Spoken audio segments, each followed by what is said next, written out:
opiniones, puntos de vista acerca de la realidad nacional. ¿Criminalización de la pobreza o de los pobres? Tanto los asesinatos cometidos durante el repunte de homicidios como las masivas capturas en el estado de excepción son de personas de los sectores populares, de las zonas periféricas de las ciudades, de la zona rural más abandonada del país. Nombres como Soyapango, Apopa, Tonacatepeque, El Congo, etc., son los que han sonado en estos días. En 24 horas de aplicación del estado de excepción, la policía informaba de más de 1,400 capturas en 50 operativos. Por lo menos en los reportes, no figuran las zonas residenciales y privilegiadas de las ciudades.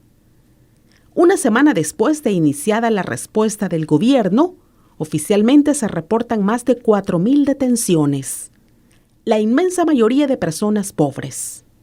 De hecho, las catalogadas por la policía como zonas rojas, por su peligrosidad, se ubican en los sectores populosos en los que los servicios básicos no están garantizados. Entonces, ¿la delincuencia es patrimonio de la pobreza o, en el mejor de los casos, es consecuencia de ella? Este tipo de afirmaciones se ha extendido en el mundo, incluso en instancias internacionales que atribuyen a la pobreza y a la desigualdad el aumento de los índices delictivos. Sin embargo, hay que tener mucho cuidado con este tipo de generalizaciones, porque no son ciertas. La pobreza es un gravísimo problema que amerita todos los esfuerzos posibles para reducirla, pero no hay que perder de vista que hay países en África o aquí cerca en Centroamérica que tienen mayores niveles de pobreza que El Salvador y reflejan menores índices de homicidios y de hechos delictivos. La carencia de recursos económicos no aumenta la propensión a aumentar los hechos delictivos. Por el contrario, no se puede olvidar que quienes en el pasado extrajeron millones de dólares del erario público o quienes lo siguen haciendo en la actualidad no son, o ya no son, a estas alturas, miembros de sectores populares, sino de estratos superiores económicamente hablando.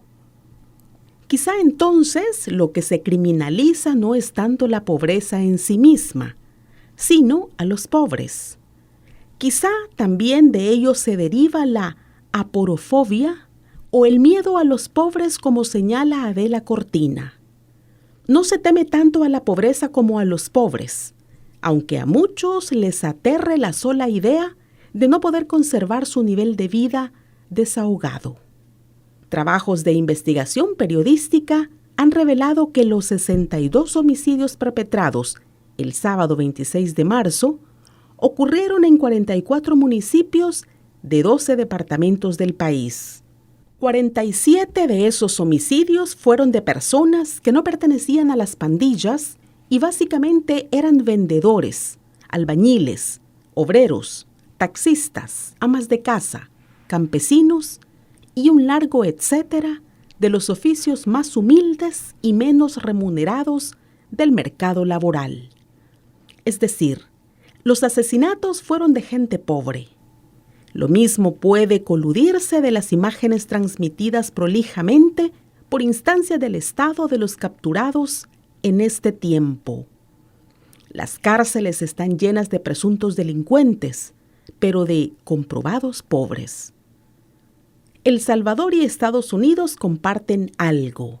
Son los países con los índices de personas privadas de libertad más altos por cada 100,000 habitantes en el mundo. Para el año 2021, el país más rico del mundo tenía 639 personas detenidas por cada 100,000 habitantes, mientras que El Salvador ocupaba el segundo lugar con 562 detenidos por cada 100,000 habitantes. Está por verse si después de las capturas masivas de los últimos días, El Salvador destrona a Estados Unidos de ese bochornoso lugar.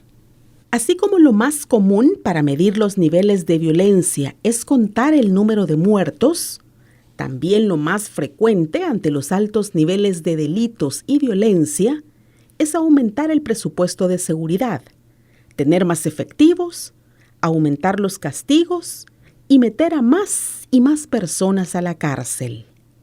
Mientras haya más capturados, se cree que más disminuirá la violencia. Pero las cosas no son tan simples como se pintan.